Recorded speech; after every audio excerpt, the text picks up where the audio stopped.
It is. It's a pleasure to have Laurentiu Rodina, our assistant professor at BIMSA, who is going to talk about the scattering amplitudes in Lagrangian for the 21st century. Okay, can you hear me? So, well, thank you to the organizer for putting this together, and it's great to give this talk. So I'll try to motivate and describe some of the hopes and dreams of the field I work on, which is scattering amplitudes or S matrix bootstrap, on-shell program. It has a few different names. And the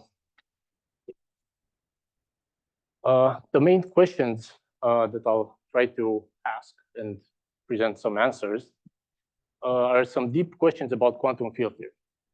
And roughly, it's these two questions that I'll try to describe a bit. And the first one is, what is fundamental in quantum field? And for example, are principles that we think are really fundamental in quantum field actually fundamental?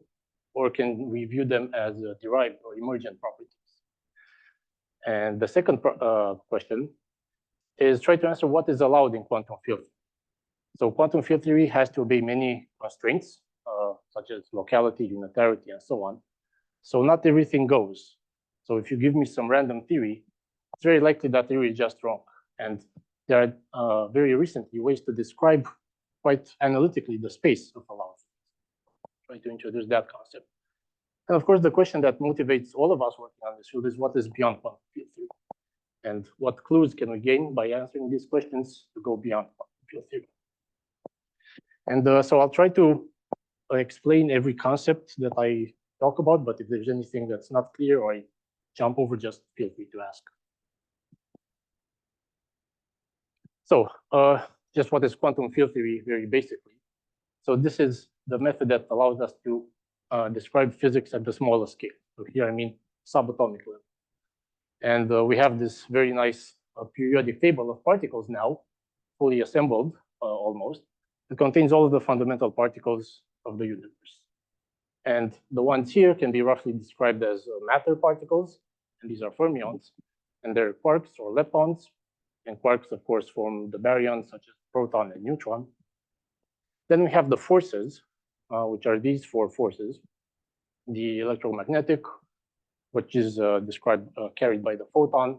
The strong force, or quantum chromodynamics, which is carried by the gluon. Then the weak and the gravity force. And here, this stupid picture says, this is just the stupid picture I found. I couldn't find a better one. So there's totally not, I mean, oops.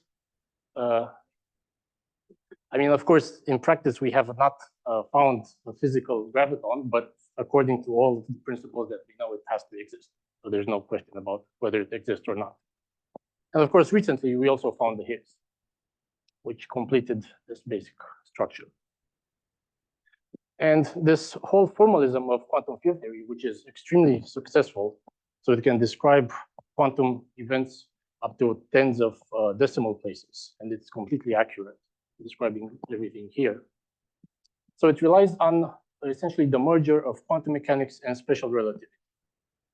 And the main principles it takes away are from quantum mechanics, it takes unitarity, which essentially says that probabilities for a quantum event add up to 1, which is just an axiom.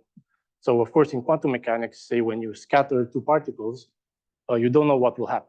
You could have 2 gluons that come out or 5 gravitons and so on. But the basic axiom is that if you add up all of the probabilities, they should add up to 1. So that's what we get from quantum mechanics. And then from special relativity, we get the notion of locality, which says that fields or particles don't interact with each other unless they're at the same point in space-time. So there can be no long-distance communication except at the speed of light. Yeah, and these basic ideas form this very nice structure that has been in place for some decades now. And in this context, people study these things called scattering amplitudes. And they essentially lie between theoretical physics and experimental physics. So we use them to infer what particles are made of and what laws they obey. So it's very simple experiment that we do. We take particles, we scatter them, we see what happens, and from that we infer what's going on. What are the elementary constituents, what laws they obey, and so on. And these are used at colliders, Large Hadron Collider. But more recently, they've also been used for other experiments in black hole merger and in classical GR experiments.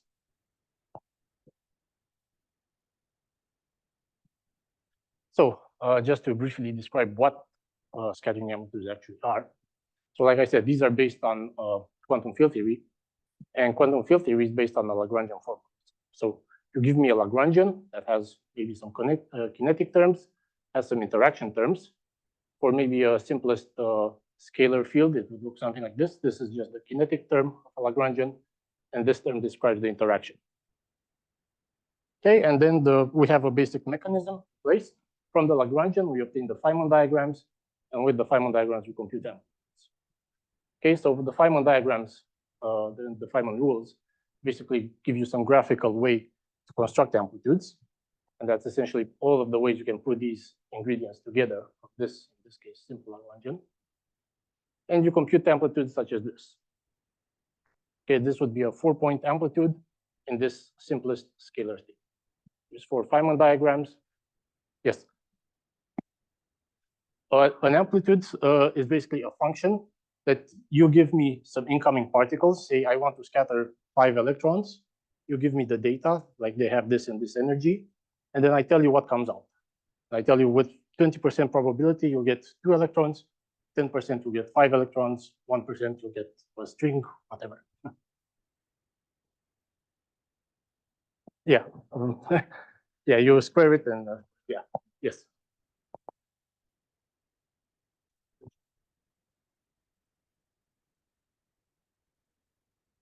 Yes, so in this case, this would give me the, squaring this would give me the probability for this event to happen, the scattering of these 4 scalars. Yes, so here, so for most of this talk, I will talk about just tree-level amplitudes. I won't worry about cuts, branch cuts, things like that, just for simplicity. But yes, the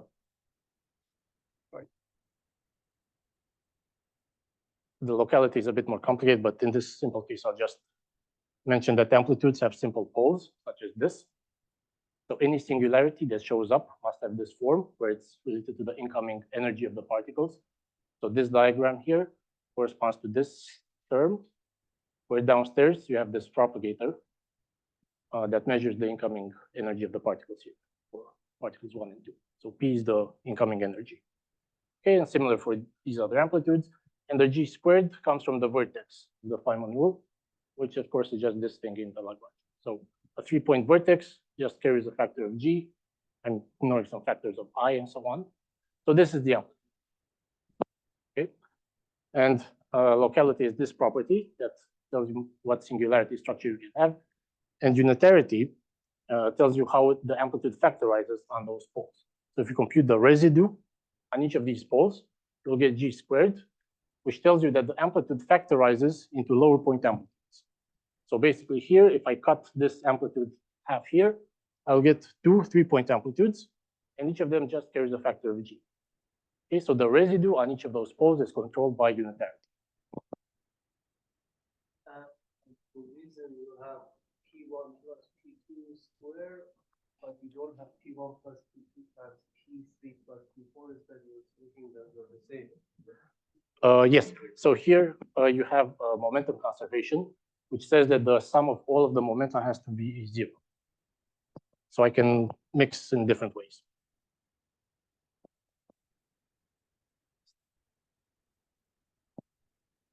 Yes, it's mostly tree-level until the end.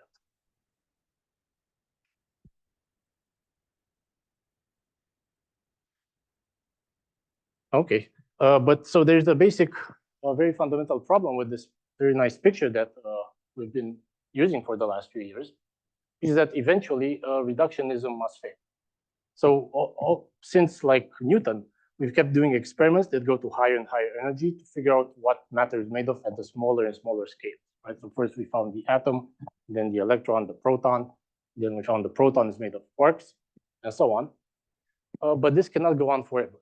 And there's a very simple reason. So if I try to probe locality, which is this principle I mentioned that interactions must be point-like in space-time.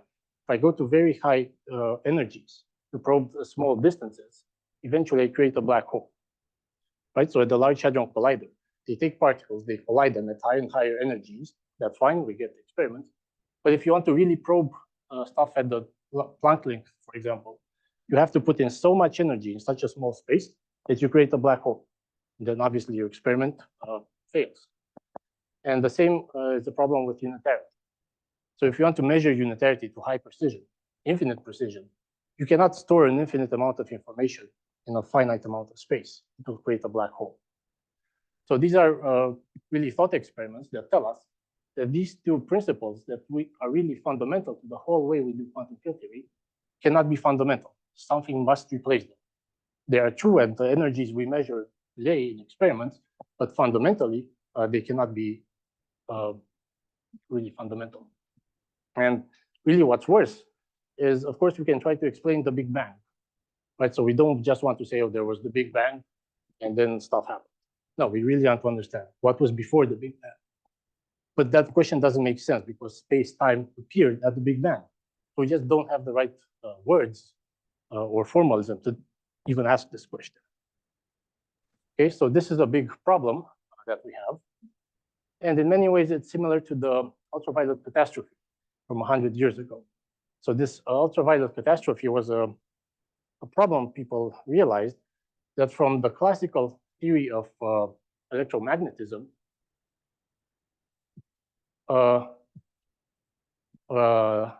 what people were expecting, I mean, the formulas pointed to the fact that a black body should radiate an infinite amount of radiation at a small wavelength. But that doesn't happen, of course. So that's why they call it ultraviolet catastrophe. And the solution to that problem was quantum mechanics. That energy has to come in packets. It cannot just be a continuous function. So in that case, the ultraviolet catastrophe led to quantum mechanics. And we're in a similar situation now where we have this catastrophe here, and we need some even bigger breakthrough than quantum mechanics to solve it. So this is basically what we try to solve in the scattering amplitudes program.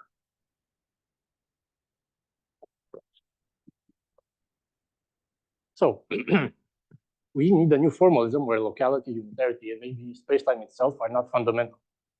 Okay, good. But where do we start? I mean, what can you do? I just tell you, give me a formalism where the things that we use every day are not fundamental. Well, turns out there's possibly a miracle at work here, which is that scattering amplitudes, for some reason that we don't really understand, contain important clues in this direction. And well, why is that? And why are amplitudes something we can actually study but find out clues for the future? Is that precisely scattering amplitudes are at a very special place, physically, historically, whatever. They lie really at the intersection between past and present. So any amplitude we compute today has to be consistent with all of the principles we know today, like locality, unitarity, and so on, but also the future, right? Some future theory must be able to compute these amplitudes. And so, therefore, well, they have to be correct. If they're not correct, it means everything is wrong.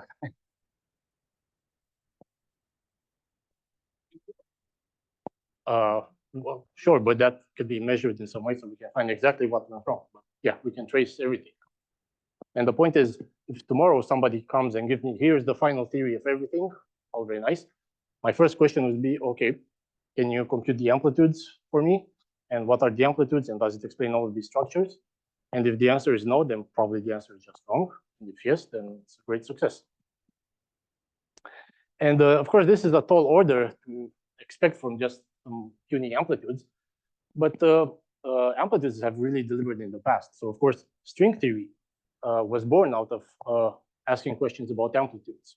So people are trying to find a scattering amplitude that was consistent with a bunch of principles. And Veneziano found a solution. And that essentially was the birth of string theory. So people found string amplitudes before they had string theory. Right? So we need something similar here.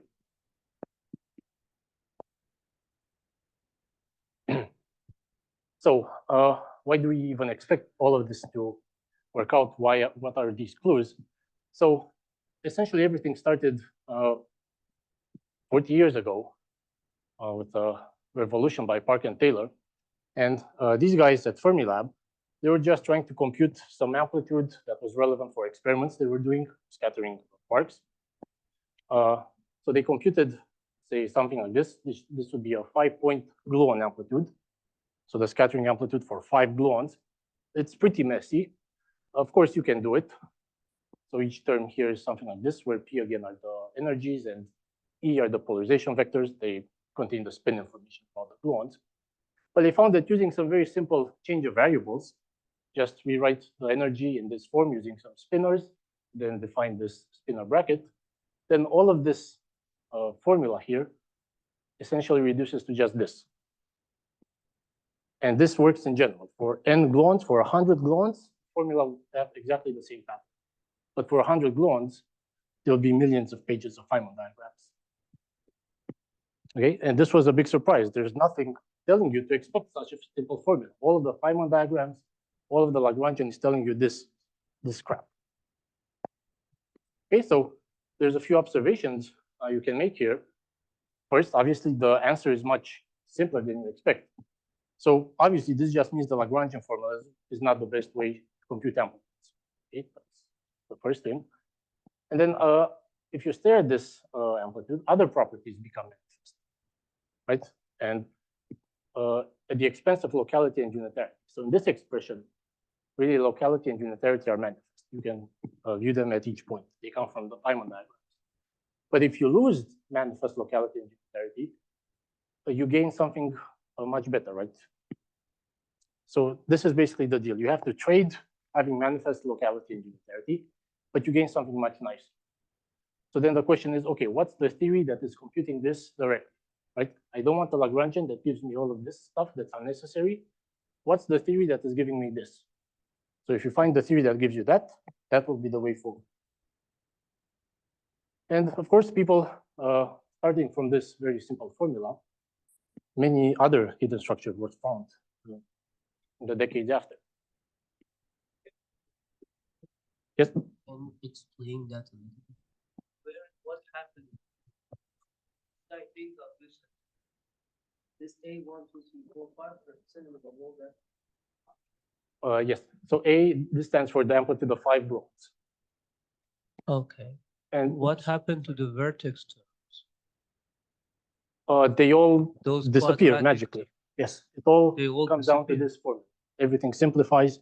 There's many identities you can use, spinor brackets, Schouten identities, and so on. There's immense simplification, and you just get this. Oh, I see. And this lambda I1, I2, these are P's. Yes. These are P's. They are spinors. Yes. And there's some more non-trivial way to express the polarization vectors as well. It's something similar, but it's about.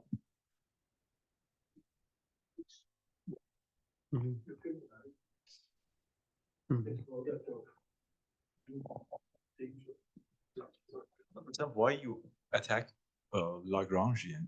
What I see is you're using specific method for computing the padding vector, Feynman expansion padding vector. Maybe if I were smart enough, I could write on the answer for the padding vector. I see everything that we're interested to see directly. Yes. So of course, in principle, you could do that. And for many of the other properties that I'll describe later, all of them are completely hidden from the Lagrangian. And in each case, yes, you might say, well, probably there's some way to add some gauge invariant term. You add 0 to the Lagrangian, pick a special gauge, and from the Lagrangian, you just get this. But that wouldn't really explain all of the structure that I'm about to see. And still, even then, from the Lagrangian, you always expect to have locality and unitarity to be manifest as a primary thing. You could write it in a way that's not local and you lose some properties, but then you're just really doing a very convoluted way of trying to get something that's very nice. It should be a nice way to get it, not by adding many gauge. Yeah.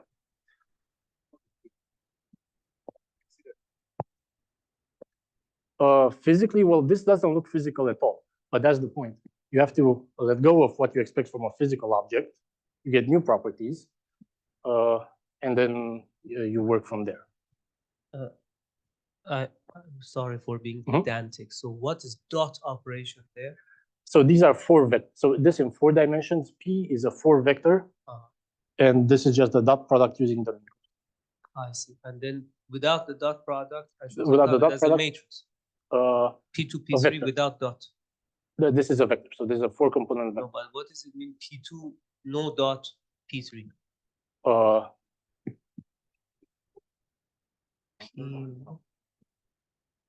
Oh, you mean these number? Yes. Okay. So yes, the dot product is a number. It's the dot product of vectors. Okay. Yes. Numbers. Okay, got it. Of the global amplitude? Yes. Yeah, I'm. So what is E? E is what? Yes, that's true. And what is E? E is the polarization vector. So this essentially tells you how the spin of the particle is oriented respective to the movement. So it's an extra degree of freedom that you have to specify. Doesn't there a spin particles? Okay. Thanks. Yep. Okay, so this brings me finally to the first part, which is asking what is fundamentally quantum field. So the whole subject blew up thanks to Witten in 2004. He basically it took actually like 20 years to do something with this very nice formula. So he looked at this formula and he asked, okay, where does this come from? Why is this so nice? What's the story behind it? And he found using just a Fourier transform to twistor space that this expressions such as this are just curves in twistor space. So gluon amplitudes, you can view them as curves in twistor space. And then shortly after, these people found the recursion for gluon amplitudes that allowed you to compute any number of gluon amplitudes, starting just from the 3-point amplitudes. But this is a highly non-trivial fact because the Lagrangian, for example, contains 4-point interactions. But somehow this is telling you that all of the information, most of the information contained in the Lagrangian is actually useless. If you just give me 3-point amplitudes, that's all I need to compute any number of amplitude for any number of gluons. And the same is true in gravity, where it's much worse. So even in gravity, you just give me the 3-point amplitudes, how three gravitons interact, I can compute all of the amplitudes. While the Lagrangian actually contains an infinite number of terms, right? So in this case, the Lagrangian, the one you start with initially, is infinitely more complicated than the amplitudes. Other developments are this so-called color. Sorry? Complex. Oh, yes, complex. This color kinematic duality that was found later, which essentially they demonstrated that you can compute gravity amplitudes just by squaring the Yang-Mills amplitudes. And this was something that's true also at loop level, where it's highly non-trivial. And right now, this is actually the best way to compute scattering amplitudes in gravity is you just start with Yang-Mills and you square it. That's the simplest way to compute gravity. And again, this is totally hidden from the Lagrangian or from all of the rules we know. If you just stare at the amplitudes, just look at the Lagrangians, you'd have no idea this is true. This is highly non-trivial that this works. Okay. Another development was showing that supersymmetric gluon amplitudes can be viewed as geometrical objects. So now scattering amplitudes are just some volumes of this amplituhedron. And again, this also is true for any loop level. So no mention about particle scattering, locality, unitarity, nothing like that. There's just some shape, this amplituhedron, and amplitudes are volumes of this shape. And very recently, there's actually a very important breakthrough that is really promising to change the field again, is you can compute amplitudes by curve count. And I'll describe this very briefly next. So I won't spend too much time. If none of this makes any sense to you, don't worry. This is actually something I've been teaching in my course, so I'm just learning it myself. So this is a completely new way to compute amplitudes. It has nothing to do with anything we've known so far. So how do you do it? Well, you first draw these fat graphs. Can I ask? Yes. Sorry. So in the previous slide, so I have these equations, right? And why is it the gluon amplitude? Why is it curves in the twistor space? It could be surfaces in the twistor space. Why curve? Why is it four-dimensional? Why? Is this the twistor space of Minkowski ambient space? Yes. Okay, Yeah. but why is it the curve? I don't know why. It's what you get. I mean, if you just take. Depends on how many equations you're satisfied. Yes, well, here, so actually I'm talking about just a particular case of gluon amplitudes that when you have two negative So holistic somehow gluons. number of equations always gives you curves. Is that so? But well, it's just one equation. But then why is it? Well, Minkowski space is four-dimensional, right? But cotangent bundle is ranked over complex numbers. Yes. Okay. Yeah. Now good. Great. Thanks. So what's the basic method? You draw this fat graph,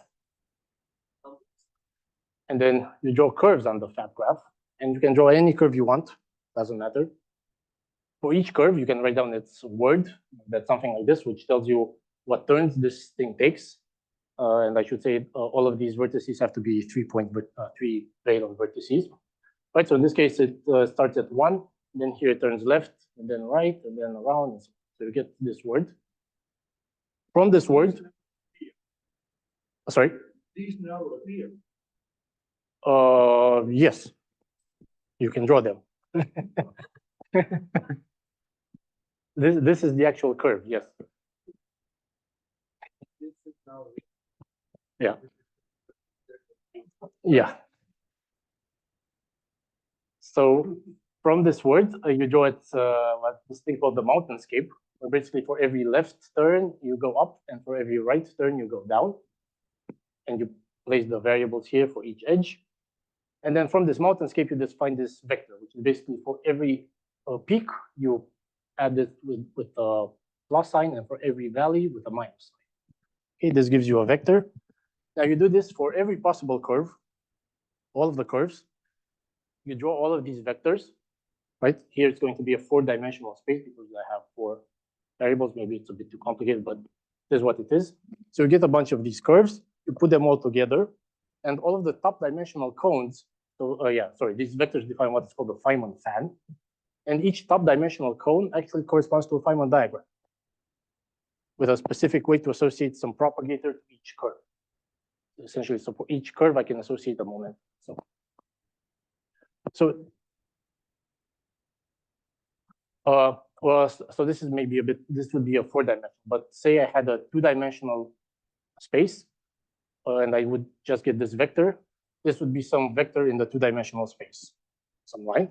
Then I do this for other curves. I get other vectors, and each cone is defined by 2, in this case in 2 dimensions, by the two of these vectors that span a cone. And then the whole space is basically divided in different cones. And the amplitude is the sum of all cones, and each cone is a Feynman diagram. So that's the tree level. So the tree level is very simple.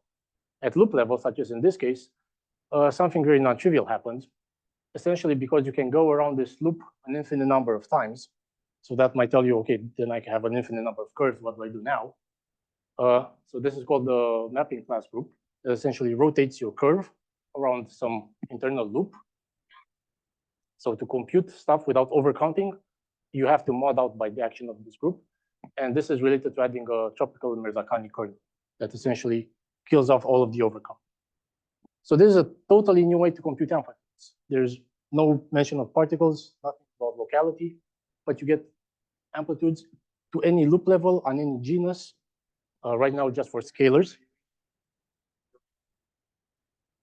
So this is for a scalar theory, a trace phi cube theory.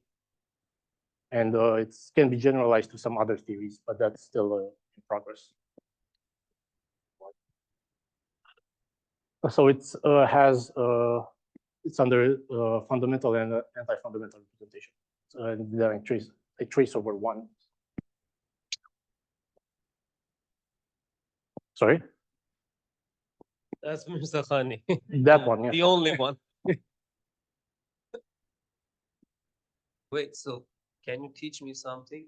So why is it LX means left is L is just left turn, and then it's followed by the variable of the edge I'm entering. So I'm start with when 1. you come back from Y and you pass through W. Yes. I take another left turn, Still, and then I go okay, to W. but then why is it in the diagram when you draw the skeleton? Why is it W maps to Y? The Y downward, should yeah, map to no, W. the downward arrow is just a convention. I don't follow the arrow itself, just whether it's up or down. Really That's why actually don't know why they put that, but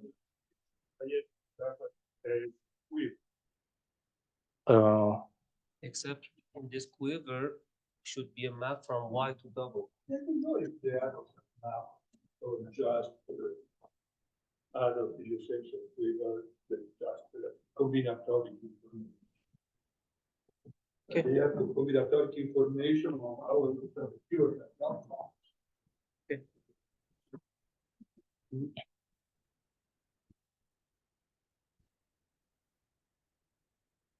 Okay, so that's one example of how you can compute amplitudes using totally new methods.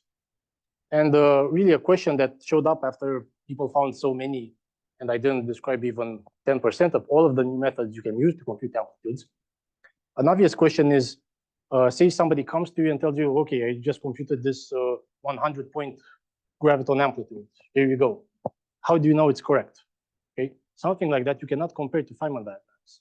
So either you trust him or you do some checks, right? But is there some minimal amount of checks you can do for an amplitude to be sure it is correct? And remarkably, this actually wasn't known until recently. And the answer turns out to be quite surprising. So there is a minimal set. So this is, again, a tree-level amplitude. So there is a minimal set of checks you need to do on an amplitude, and it's surprisingly small. So for all of these theories, Yang-Mills gravity, I won't describe, these are some various scalar theories. DPI is some extension of Maxwell theory. It shows up on D-branes, special Galilean modifications to gravity, and so on, all sorts of theories. For all of these, you just have to demand some very simple pole structure, the type I just mentioned, that all of the singularities are just sums of momenta. And then there's just one other principle you need to add to get a unique answer. And this principle can be any one of these in the particular cases. So for example, for Yang-Mills and gravity, if I just assume some nice singularity structure and I demand gauge invariance, I get a unique answer. I don't need unitarity, I don't need locality. So in this sense, locality and unitarity emerge from gauge invariance, which is something that people should have realized maybe 50 years ago, but for some reason wasn't noticed. And there's many other principles you can use. You can impose the soft theorems, UV scaling, that tells you if you take an amplitude and you tell one particle to have very high energy, that amplitude will scale in a certain way. Imposing that scaling fixes all of these amplitudes. So the UV contains enough information to fully determine all of these amplitudes. And strangely, so does the infrared, where you do the opposite. You take a particle, go to very low energy. That also contains all of the information. So this is very strange. You have both the high energy and the low energy part of an amplitude. Each contain independent enough information to fully constrain an amplitude. So this tells you there might be some IRUV duality and so on. Sorry? BCJ, this is the color kinematic duality here for Johansson. So this is, yeah, this is some essentially identities that amplitudes have to satisfy. So we proved all of these things in a bunch of papers, but still the picture is not very complete. And it looks like this recent discovery I mentioned for curve counting may finally bring all of this together, which is the amplitude zeros. I'll very briefly describe next. And of course, here you can, of course, and you should wonder, how about string theory? Can I get string theory uniquely? And I'll get to that later. So let me just tell you how these uniqueness theorems work, the simplest cases, and really in the hopes that maybe somebody has an idea to prove these in a much better way. The statements are incredibly simple. I mean, you can give this to a high school student, probably even younger than that. The question is, how do you prove these things? So this is from the amplitude zeros. So here's the basic idea. I write down an ansatz for my amplitude. In this case, that is local. So what's the most general local function I can write down at 4 points for 4 particles? That is ordered. So it's going to be for just a scalar theory with no numerator. So it's some coefficient x1 over one possible propagator plus x2 over the other propagator. So I'm just considering ordered amplitude in this case, right? And these would come from a diagram like this. Then I have momentum conservation and also assume that the scalars are massless. So I can rewrite this last guy, P1.P4, in this way. And then I imposed this new property that was just found last year called the amplitude zero, which says that B4, the amplitude, should vanish if I set this thing to 0. And of course, you can see how it happens. If this guy is 0, you must have x1 equals x2. The amplitude is 0. And what you get the unique amplitude in the simplest case, right? You just get some overall number, but the structure is uniquely fixed just by this condition. Okay, and you can do this at 5 points. Here, this is the most general local ansatz you can write down. That is propagator structure compatible with this type of diagrams, right? So this diagram would be the first term here. I have some unknown coefficients upstairs. And again, I demand the amplitude vanishes. At 5 points, it's slightly more complicated, yes?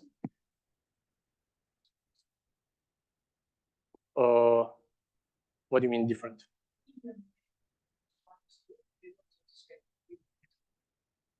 Oh, this is y. Yes. Yes. So then from, oh yeah, these two are the same x's, right? Oh yeah, x1 is different initially from x2. Yes. Yes, that's right, exactly. Yes. So I impose the condition, I get constraints on my unknowns. Exactly. And I do the same here. Now it's a bit more complicated. You have to impose these to vanish. And again, you do this for a number of particles and you get a unique answer. All of these things are fixed. So this is the very simplest example, and where you get unitarity as following from this amplitude zero, right? So unitarity would tell me what happens if I go to the residue of, say, P1.P2, right? If I assume unitarity, that means these have to be related, but here I'm not assuming they are. So unitarity, this fundamental principle, just emerges from this very simple property. And the other theorems I mentioned previously, they all work in the same way. Write down an ansatz, assuming some properties, whatever you want. You impose your constraints, whether gauge invariance, UV scaling, and so on. And in all of those cases, you find a unique answer. And in all of those cases, unitarity and sometimes locality emerge automatically. This is tree level, only tree level. It would be nice to do it at loop level, but it's complicated. Yeah. So now we know how to prove this by induction. But I mean, induction isn't a real proof, is it? So we don't learn anything just by having the proof by induction. So we will be very curious if anybody has any sort of idea of how you can prove this more directly. What's really the physical, what's the mathematical reasoning that an ansatz of this has a unique solution? And of course, the follow-up question will be, how do you use that to build the amplitude? So far, all of these uniqueness theorems just tell me the amplitudes are unique. They don't tell me how to compute them. Sad. Okay, I guess I should hurry up. So I'll get to the second part now, which is asking what is allowed in quantum field theory. So here, the question I'm interested in is to describe the space of all consistent theories. Of course, with some assumptions about what is the space defined by and what sort of theories I'm considering. But essentially, what you can describe in many cases is an actual space of theories. And why is that important? Well, once you have this space, there are many things you can do. The most obvious thing is to just rule out theories. Right? if I have the space and somebody gives me a theory that is outside the space, obviously that theory is just wrong. I don't even care what it is. You might find in your space that you have these special corners. And what people found, for example, in the CFT bootstrap, is that usually on these special corners, there's some special theories that lie there. And you can ask, what are these theories? Another thing you can do is, and people did, you can plot different theories in the space, and you find that maybe they occupy just a small subspace of your space. You can ask, why is that? What's determining all of these theories to lie here? And similar to what I said above, you can just impose more and more constraints until you uniquely fix various theories. And again, you can ask, where is string theory in the space? Now, one thing that should motivate why this really is a good direction to pursue is, okay, so we want this new formalism that starts from amplitudes, right? The amplitude is the main object. We don't have Lagrangian, we don't have even physical principles, we just have amplitudes. That's the starting. How do we derive the universe, right? The physical laws from that. And it turns out there's a very simple way to derive most physical laws as being inevitable, just starting from a simple expression like this. So demanding that such expressions in this simple notation for various spins, there's a tension here between locality and unitarity. So if I demand this thing to be physical, that is satisfies locality and unitarity, is not trivially satisfies them. There's some extra constraints you have to impose. And these constraints turn out to give you exactly these well-known physical laws. For example, in 2 lines, you can derive that only spins 0, 1/2, 1, 3/2, and 2 can exist. No, this is massless. They cannot exist. Yes, massive, of course, they can exist.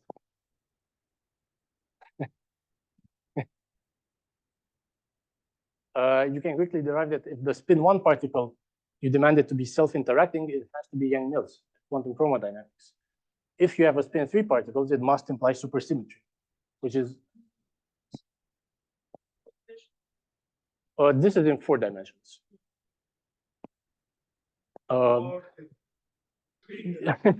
Yeah, here, these things that we derived is only in 4, so I won't say about higher if it's also, but yes. Sorry?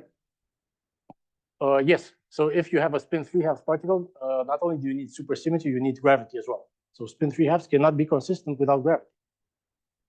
And of course, spin 2 must be gravity and must be universal. Yes? Yes, I'm assuming an interacting thing. Okay, so this is the basic picture that I'll use to describe the space of theories. So basically here we have in the UV, the ultraviolet, high energies, we have some fundamental theories, such as string theory. And here in the infrared, low energies, where we do experiments, day-to-day life, and so on, this space must have an image here, right? And it doesn't have to occupy all of the space. You can conceive of theories that do not correspond to any UV theory. Okay. So in practice, if you give me a UV Lagrangian, I can integrate out the higher energy modes. I get some infrared Lagrangian of this type. And in the usual picture of doing effective field theory and quantum field theory, these so-called Wilson coefficients of the interactions are not determined. They can be anything you want, right? But recently it was discovered that actually these coefficients have to obey an infinite number of constraints. And they form a positive geometry, which was called the EFT hedron. And a few years ago, we showed that this EFT hedron can actually be described exactly by a double moment problem. So for example, for string theory, if you give me string theory, this is some exact amplitude that looks something like this, corresponds to some point here. And when I go down to low energies, it corresponds to another point here, right, which would be exactly this low point, low energy amplitude. So in this case, you give me a point, it's just a point in the space, but I want the space of all possible such points. And there's many interesting things to see. So for example, I mentioned that people took a bunch of theories, gravitational effective field theories. They plotted them all in this space for various sorts of theories, and they found that they all lie in the same almost line, which is really unexplained. There's no reason why this should happen. And as a result of that, they found that there exists some new principle they call low spin dominance that affects all of these theories, which you have no idea where it comes from. And so the solution to this double moment problem, obviously, moment problems are incredibly used in mathematics. It was almost new for us. But this sort of more complicated moment problem that really hasn't been studied directly, you can solve it as well in terms of generalized Hankel matrices, and then some cyclic polytope conditions for the spin part, and so on. And then you can also solve this low spin dominance condition by generalizing the moment problem to an L moment problem. So we can solve all of these things analytically. And so far, people were only able to do it numerically, but we have analytic closed form expressions for all of this space. And finally, I get to string theory. So in this general space here, you can, of course, ask, where is string theory? Is it a special point? Is it just a random point and you have an infinite number of quantum gravity candidates? Or can you reduce the space uniquely in some of that? And we conjecture that you actually can do it if you also intersect that geometry called the ftihedron of the couplings with monodromy planes. So monodromy planes essentially just tell you that string amplitudes must satisfy some ordering relations of this type. You impose this condition on the usual Hankel matrices, and you get Hankel matrices of this type, an infinite number of them. And if you impose all of them, you get some regions like this, where the allowed region has to lie inside. And in this case, it turns out to be here. And what happens is, as you increase the number of matrices you impose in, your input is contains only even zeta values that come from expanding this thing. All of the unknowns correspond to the odd zeta values, but somehow this island keeps shrinking down to a just point where you uniquely determine the odd zeta values just from Hankel matrices of this type, which I don't know if to mathematicians this is new or strange, but we weren't expecting anything like this, that you just have matrices with a bunch of even zeta values, demand that the matrices are positive or positive semi-definite, and you get as an answer a unique point that corresponds to the filling up the other entries with those zeta values. Okay, so let me conclude. So I try to convey to you that scattering amplitudes really hide a remarkable structure and simplicity that we weren't really expecting. And what we thought are fundamental principles can actually be seen as emergent in concrete examples. So this isn't just on philosophy. We have concrete examples in the simplest theories we care about, Young-Mills, gravity, and so on, that this actually occurs. So this suggests that there must exist some new formalism that replaces quantum field theory, that really gives us all of this structure, all of the simplicity directly, without going through Feynman diagrams and so on. And then studying the space of theories also reveals new principles that can possibly tell us how to find new theories. And as a bonus, the methods I described earlier, the moment problems and so on, can be used in the CFT bootstrap. And you can solve new problems in the CFT bootstrap that people were not able to solve even numerically. Okay. So just to end, if any of the things I discussed sound interesting to you, the next important conference will be at the Institute in June, and it will be online, so you can, it will also be online, so you can view anything of interest. And for postdocs and so on, there's also a summer school, which is after the conference for some reason, but there it is. Okay, so I will stop here. Thank you.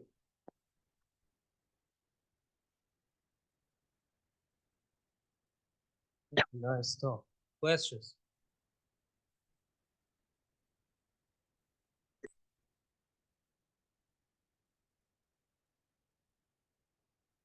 I have kind of strange questions, but nevertheless.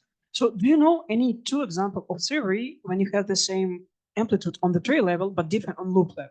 It can be true that somehow tree level impose no, loop I level. don't think so. I mean, the tree level contains all of the Feynman rules.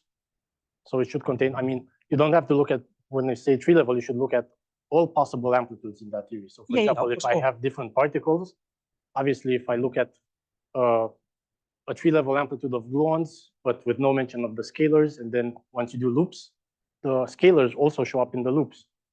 So that would be different, loop versus tree. But if at tree level, you give me all of the possible interactions between all possible particles, then I guess it has to be the same. I don't see how it can be different.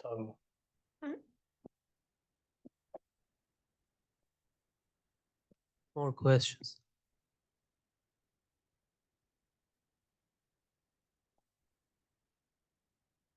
This point you made about the low spin dominance and rapid and theories that have some effective gravity distribution. Is it possible to track the behavior of the amplitude in string theory as the tension is taken to 0?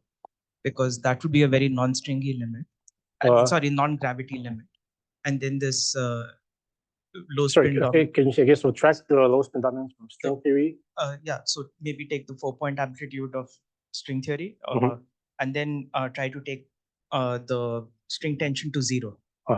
That's a very non-gravity limit of string theory. Yes. So there one should be able to see how this principle breaks down.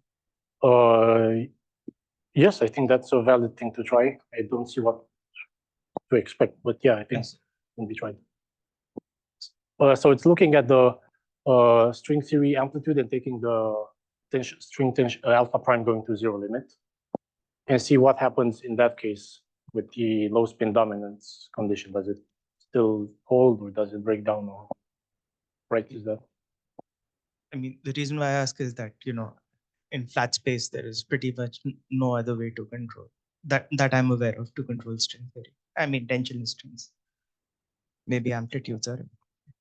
Well, I mean, I always use string theory as an effective theory. So it's just the alpha prime just dictates the dimension of the operator. So I mean, that's the way I view it. I'm not really sure what would happen if I take the alpha prime to 0 limit. I mean, all the way to 0, or just an expansion? Maybe all the way to 0, but also as an expansion. Well, yeah. Well, here, I mean, this wasn't.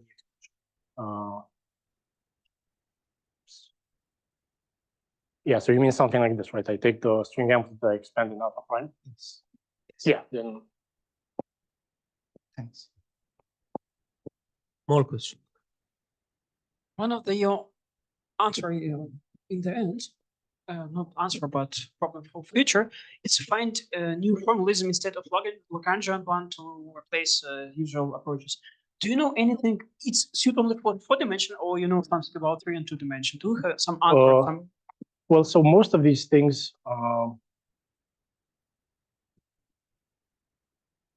Let's see. So this one is only in 4 dimensions, but all of these work in general dimension. Well, this one in 4 dimensions too. But for example, this curve counting method works in general dimension. Lower than 4 is not usually interesting to us, but yeah, and usually it's 4 dimensions or higher. But usually, most nicest model, I mean, most integral, or when you have exact answer, is 2-dimensional or sometimes 3-dimensional. Yeah, but there it's too simple. You lose most of the non-trivial structure. Okay. If the curve counting theory is the what I know, the curve counting theory for one complex dimension, which is 2 dimensions, also interesting. Like you have maps from curves to a given curve. You fix a curve and you're looking at maps that map this given curve, and you want to count how many of such things you can have which satisfy certain conditions. So let me ask you some kind of curious questions, very simple ones. One is that actually basic high school level question. In Feynman path diagrams, what determines that the valency of the graph always should be 3 at vertices? Well, it's just the number of fields. So it's not always 3. In this case, it's 3 because it's 3 fields. No, but when he's writing, so when you're writing these equations, and the other one, here? No, in the one that you had with 5, you had something with 5.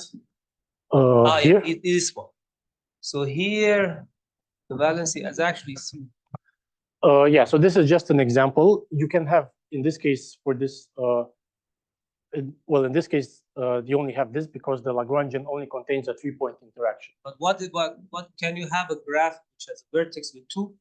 With 2, no. With 2 is just Okay. a propagator. You can have with 3 or more. So 2 is exactly like mathematics. It's kind of unstable. I should think of it as being unstable. Yeah, okay. Yes. So Okay. But you see, when you translate this into math, Mhm. the 2 versus 3 is absolutely rigorously understandable, because like you can think of each vertex as a CP1, and then you would say you need at least 3 points, otherwise the automorphism of the CP1 would be infinity. But here, how do you do? No, I know, but I'm asking in physics how you see.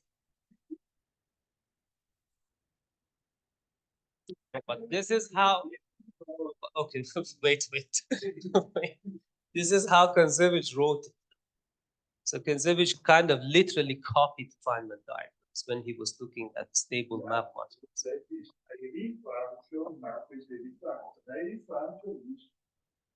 Just the Yes. Laplace transform of the exponential of Q. But it's not the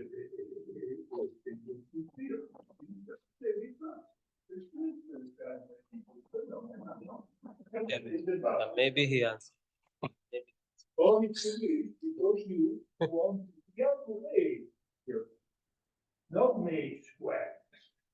So if you want to make the other graph, they do one. It's the one graph. Sure. Another question. Mhm. Simple.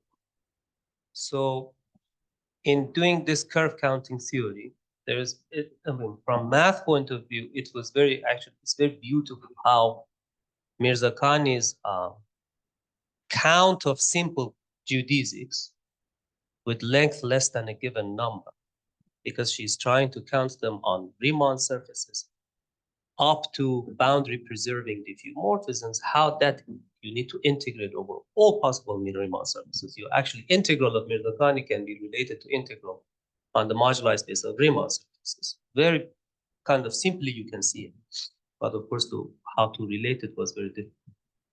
In your in physics, how do you see this relates to tropical Mirzakhani curve?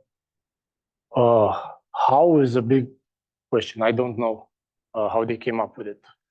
It turns out to be the right answer. You put a kernel, the Mirzakhani kernel, and it eliminates. I mean, you can sort of track down how it works. It eliminates some extra cones that you're overcounting, but I don't have any deep understanding how it happens. More questions? Can you calculate the Kaluza-Klein spectrum from your amplitudes calculation? The spectrum of what? Kaluza-Klein. No, usually that's. I mean, I can compactify amplitudes different ways, and I can get different masses. But I don't know exactly what you mean. You mean on a specific geometry to compactify it? For example, for type 2B cell, Mhm.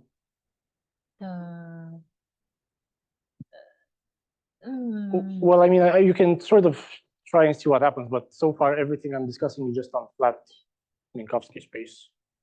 You can compactify these amplitudes and do dimensional reduction, but yeah, I don't know what. thank you. More questions? Ask basic questions. 1 + 1. That's a good question. No more questions? Okay. Looks like everyone understands. All right, thanks. Let's thank Laurentiu again.